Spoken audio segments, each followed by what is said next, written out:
Olá a todos, mais uma vez estamos aqui no nosso canal.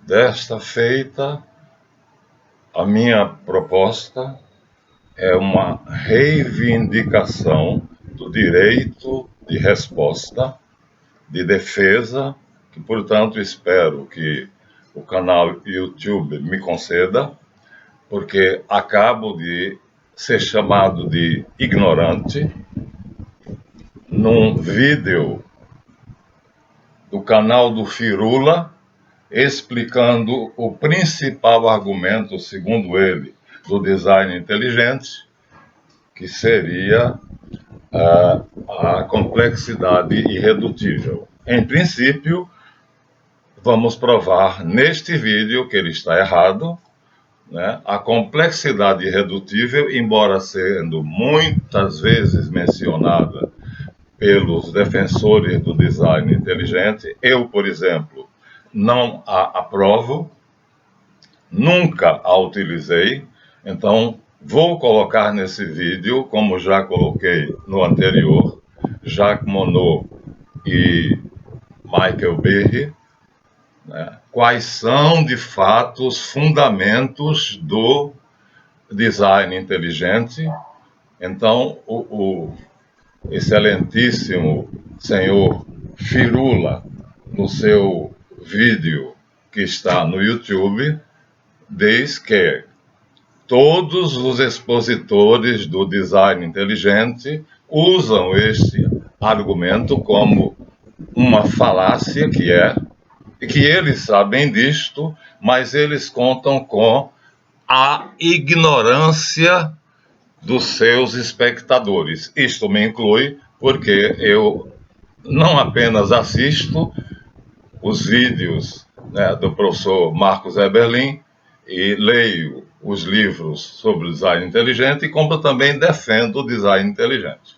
Que, ao fazer essa afirmação, o senhor Firula, que teve uma audiência bastante ampla no seu vídeo, e comentários maiores do que a audiência, eu não sei como é possível a pessoa deixar o comentário sem ter visto. Então, pessoas que não deram o like portanto, não estão incluídas no número de visualizadores, deixaram o seu comentário. De qualquer forma, aqui está. A acusação é a seguinte: professor Marlan Tavares de Oliveira, se o senhor é partidário do design inteligente, o senhor está incluso entre a multidão de ignorantes que a falsa ciência exposta pelo design inteligente, que despreza o macrocosmos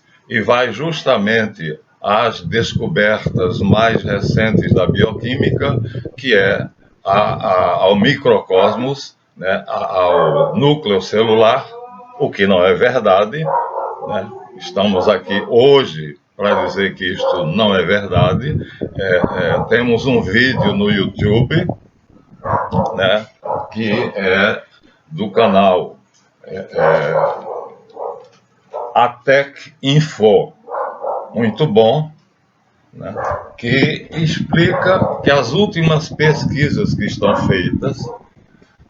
sendo feitas e que começaram a partir de 1920 com a discussão da existência da matéria escura. Então, um grupo amplo, largo, de cientistas reconhecidos e laureados, então, está disposto a considerar que a matéria escura existe, não há ainda comprovação, há uma dúvida razoável, mas isso está indo no mesmo caminho do design inteligente, e nesse caso seria que toda a criação provém de uma fonte de energia que se chama matéria escura, que seria pura informação. Então, senhor Firula, não é apenas a cadeia do DNA que o senhor está dizendo que é super explorada pelos expositores do design inteligente, nem apenas, né, o micro-universo, mas o macro-universo também, segundo as recentes pesquisas de 1920 para cá, caminha no sentido de afirmar que todos os objetos, todos os corpos do universo, definimos corpo como sendo uma porção limitada de matéria, então todos os corpos do universo são produzidos por uma informação que até agora não se detectou com precisão, mas está-se até tentando fazer uma máquina extremamente sensível para poder detectar a matéria escura e, indo além, detectar que é ela que produz, por ser mera informação, energia, massa e a matéria comum. Então, sinto muito contrariar o senhor, que se considera extremamente inteligente e que considera a nós todos os restantes mortais como sendo ignorantes. Então, quero defender-me porque não me considero ignorante e considero o design inteligente como sendo a resposta mais adequada às origens da humanidade. Devo também lhe dizer que me ofende o senhor me colocar entre os fundamentalistas que são partidários do criacionismo, que dizem que o mundo tem 6.000 anos de idade, o universo, segundo a Bíblia, que defendem que a Arca de Noé continha todos os animais de então, né?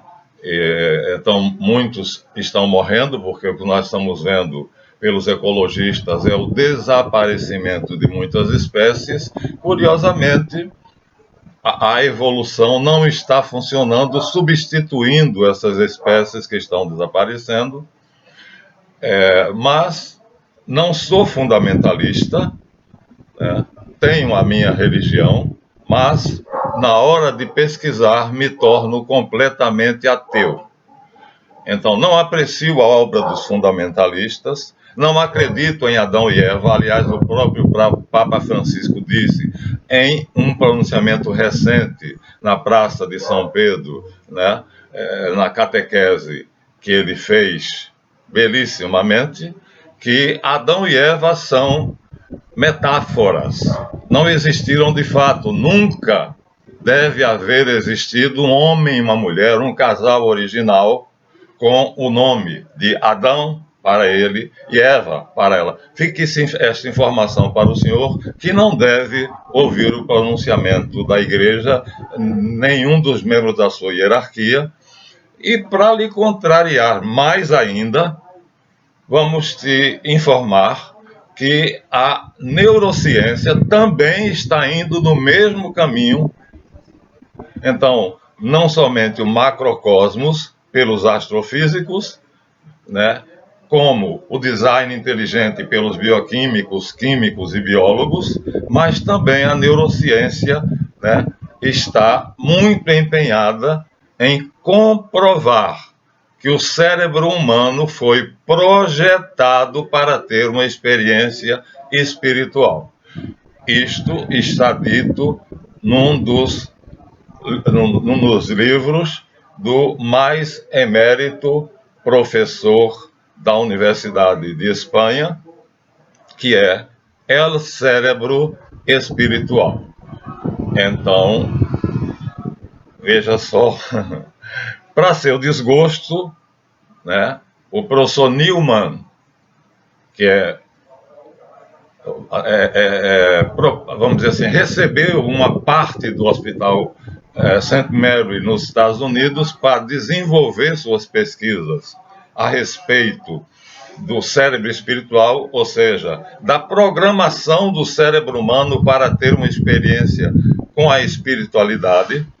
Então, não somente o decano da Universidade Espanhola, com o seu famoso livro O Cérebro Espiritual, mas também o Dr. Newman, que é jovem, né, que recebeu da dona do hospital, que deve ser uma pessoa espiritualista, um pedaço, uma parte do hospital para que ele possa desenvolver suas pesquisas que já estão muito adiantadas sobre a programação do cérebro humano, a facilidade em que o cérebro humano tem, porque foi feito para isto, foi programado para oferecer a qualquer ser humano que tenha um cérebro, né? Acho que você deve estar incluso, mas as experiências funcionaram com 100 monges budistas e 100 freiras carmelitas, mas não funcionaram com nenhum ateu. Então, provavelmente, o seu cérebro, se tem esse programa, ele está atrofiado. Então, o Dr. Newman criou, no setor do hospital St. Mary, que lhe foi entregue pela proprietária, um departamento de pesquisas que ele denominou de neuroteologia.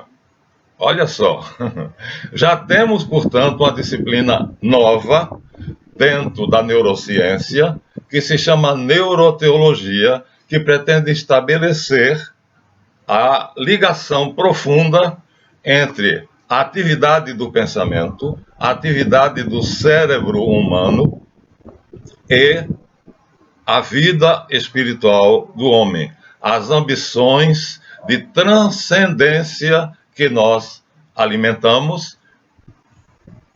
Eu digo nós, que tem um pensamento científico, como vários, eu me permito aqui citar uma inteligência privilegiada, que é um espiritualista e que se diz abertamente católico, né? O professor Cortella, e que nas entrevistas dele, ele responde aos questionamentos sobre a Igreja Católica, dúvidas e coisas dessa natureza.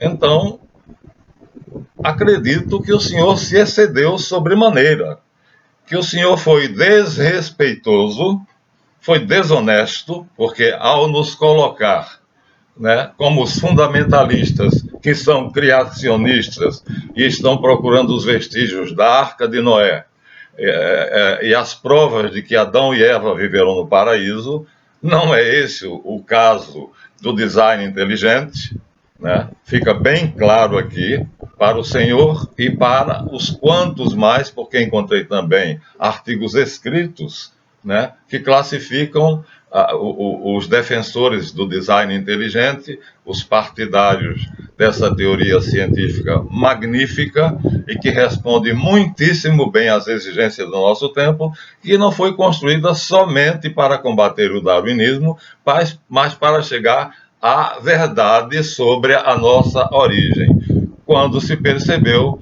que o darwinismo falhou. E falhou por quê? Falhou porque, segundo o Dr. Jacques Monod, Prêmio Nobel de Medicina de 1965, a mutação é impossível. Todo o discurso que o senhor fez no seu vídeo sobre a mutação, inclusive um discurso bobo, que se baseia na afirmação de um defensor do design inteligente, que diz que uma ave não voa com meia asa, e o senhor dá como exemplo o esquilo voador, o morcego e os marsupiais, que têm membranas que o fazem planar, mas eles não se levantam do chão, como as aves, quer dizer, de fato, eles não voam. E o senhor remarca isso, o senhor sublinha isso, eles apenas planam. Então, eles não têm asas. Logo, eu não sei onde estará o quantum da sua inteligência, ou os quanta da sua inteligência, para não ser agressivo, tal como o senhor foi, né? Que não reconhece que o autor da frase, que não existe a possibilidade de uma ave voar apenas sendo constituída, formada por penas, mas se tiver apenas uma meia asa, porque se o senhor cortar as asas de qualquer pássaro, de qualquer ave que voa, seja um gavião, seja um bem-te-vi, seja um canarinho, então você pode jogar ele no seu terreno, na sua casa, ele vai ficar seguindo você e não vai voar, porque você reduziu as asas dele a meia asa. E com meia asa, como disse o expositor que defendia o design inteligente, no caso, ele defendia a complexidade irredutível, o que para mim não é o argumento fundamental. Mais uma vez eu digo, então o senhor erra quando ajuiza que o argumento fundamental do design inteligente é a complexidade irredutível. Eu li e compreendi, mas não apoio, não tenho preferências por essa parte da teoria científica do design inteligente. E volto a repetir, né? O próprio Darwin, disse o senhor no seu vídeo, confessou que a complexidade irredutível seria a pedra angular ou a complexidade redutível.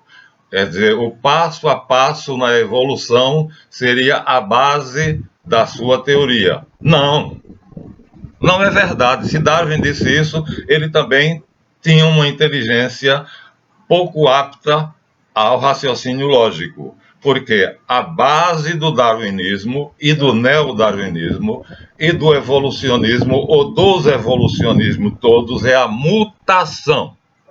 Uma espécie se torna outra espécie. Uma ameba se tornou um peixe. Esse peixe foi tomar sol na praia e, se arrastando inicialmente com as suas nadadeiras, gostou e tantas vezes foi e voltou, que essas nadadeiras se transformaram, por mutação, em pequenas pernas. Essas pequenas pernas foram passadas para os seus descendentes, né, que passaram a ser lagartos, não mais peixes. Logo, a espécie Pisces passa a ser Sauros. Então, mudamos de espécie. Essa é a base e fundamento de Darwin. Estes são os pilares. Se provarmos que a mutação é impossível, então o darwinismo, o neodarwinismo e todos os tipos de evolucionismo cairá. E é essa a proposta do design inteligente, começada pelo Dr. Jacques Monod em 1965, na sua brilhante exposição na Real Academia da Suécia, que está no seu livro O Acaso e a Necessidade, onde ele diz que pretendia provar que o cientista, com o aparato que ele tem sobre a evolução, não precisa de Deus para nada, e ao final de 25 anos, ele vai até os acadêmicos e timidamente diz que, mas a verdade científica me obriga a confessar que todos os seres do universo seguem um projeto que perseguem e realizam com perfeição. E ele dá exemplos.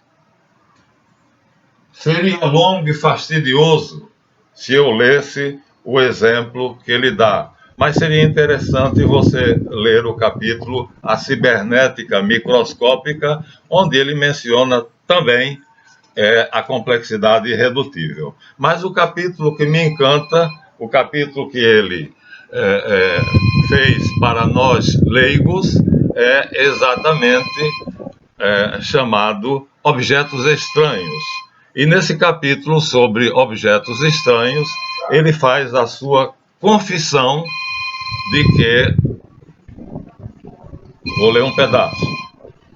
Certamente nem a razão, nem a lógica, o acaso e a necessidade, página 32. Certamente nem a razão, nem a lógica, nem a experiência, nem meio à ideia de sua confrontação sistemática haviam faltado aos predecessores de Descartes. Mas a ciência, tal como entendemos hoje, não se podia constituir apenas sobre essas bases. Era necessária ainda a austera censura colocada pelo postulado da objetividade, o dogma que proibia os cientistas pesquisarem qualquer coisa que levasse a um projetor, a um ser inteligente. Um dogma, né? Quer dizer, um limite imposto ao cientista. Postulado puro, para sempre indemonstrável, pois é evidentemente impossível imaginar uma experiência que pudesse provar a não existência de um projeto, de uma finalidade perseguida, onde quer que seja na natureza. Olha que coisa fantástica. Postulado puro para sempre indemonstrável, diz Monod. Portanto, dogma. E esse dogma foi colocado para todos os cientistas, a fim de que eles não pudessem encontrar a causa primeira da origem da humanidade. Agora, o parágrafo final. A objetividade, porém, a verdade, nos obriga a reconhecer o caráter teleonômico dos seres vivos, quer dizer, que eles perseguem um projeto. Admitir que em suas estruturas e performances eles realizam e perseguem um projeto. Portanto, existe aí, pelo menos aparentemente, uma profunda contradição epistemológica. O problema central da biologia é essa própria contradição, que cumpre resolver se é apenas aparente ou provar radicalmente indissolúvel, se na verdade é exatamente assim. Ele termina, para não se expor diante da comunidade científica, dizendo que deixa aos pósteros provarem se a teleonomia, ou seja, que todo ser é projetado e cumpre o seu projeto, se isto é verdade ou não. Mas diz que estará aqui no seu trabalho, fugindo do dogma da objetividade, postulado puro para sempre indemonstrável. É muito triste, então, você entrar numa academia científica para qualquer coisa, ou tentar fazer um mestrado, um doutorado ou um pós-doutorado, e ter um limite, que é apenas um dogma, um postulado puro para sempre indemonstrável, que o Monod quebrou essa barreira. E quebrada essa barreira, como ele diz, o sonho de consumo de toda célula é produzir uma outra célula. E essa célula produzida pela primeira é invariavelmente igual a si, porque é uma lei biológica a invariância reprodutiva. Isso corta pelas pernas o evolucionismo.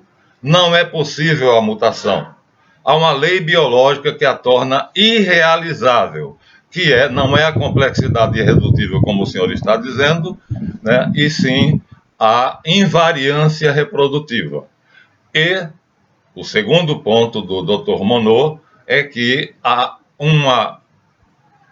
um fator que ele denominou, ele achou um neologismo chamado teleonomia, através do qual ele observa que na Escherichia coli, ele dá a experiência que ele fez, que qualquer cientista pode fazer no seu pequeno laboratório, né, que cada ser tem um projeto gravado, informação, portanto, como o vídeo do high-tech, ATEC Info atesta, tudo no universo é fruto de uma informação. Não é no microcosmos, é no microcosmos e no macrocosmos, doutor. Tudo é fruto de uma informação. E essa informação tem que ter sido dada necessariamente por um emissor, porque é uma mensagem, e essa mensagem se realiza constituindo os corpos, que são porções limitadas de matéria. Provavelmente essa informação é o que a ciência conhece como matéria escura. Isso está para ser provado, mas se for, o senhor vai se matar de desgosto. Porque aí o senhor não vai mais poder dizer que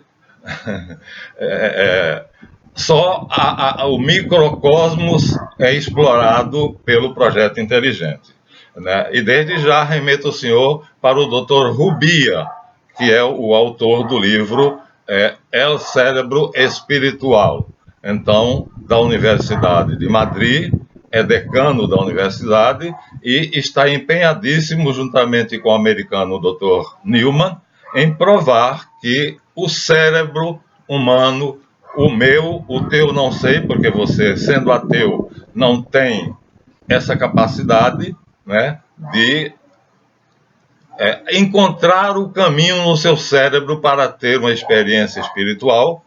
A experiência foi feita, como eu disse, pelo Dr. Newman, com 100 freiras carmelitas e 100 monges budistas, e todos eles tiveram essa experiência. Está descrito em artigos, e eu tenho na minha biblioteca, mas dos 100 ateus que ele submeteu ao experimento, nenhum, um sequer, teve a experiência. Quer dizer, não funciona com o ateu porque ele bloqueia esse caminho. Está no nosso cérebro, mas você tem o poder de bloquear e assim não ter a experiência desejada por Deus, para que você saiba que existe uma inteligência superior que programou tudo, projetou tudo, e não só no micro, mas no macrocosmos. O único livro que eu tenho, eu estudei, não li apenas, eu estudei Os Humanos Antes da Humanidade, do Dr. Robert Foley, né? A apresentação pela editora diz textualmente: o Dr. Foley acredita que os seres sofreram variância reprodutiva ao longo de milhões de anos. Acredita? Então, é fé. E você está dizendo que num congresso feito não sei onde, uma equipe de cientistas não permitiu que o design inteligente fosse ensinado nas escolas como ciência, porque ele não é científico. Ora, o senhor me desculpe pela ênfase do meu discurso, mas eu fiquei indignado e perplexo, por isso estou gravando mais esse vídeo e lhe pedindo que tire do seu cérebro essa trave, que caso o senhor o faça, terá uma experiência metafísica e transcendente, como eu, provavelmente muitíssimos outros. Agradeço a todos vocês que ouviram a nossa palestra. Espero que o YouTube compreenda e me conceda o direito de resposta. Não me parece justo eu ser chamado de ignorante e fundamentalista. Então, aqui estou dando a minha justa resposta. É meu direito legal, né? E deem o seu like, não se esqueça de dar o seu like, se gostaram, e até o nosso próximo encontro.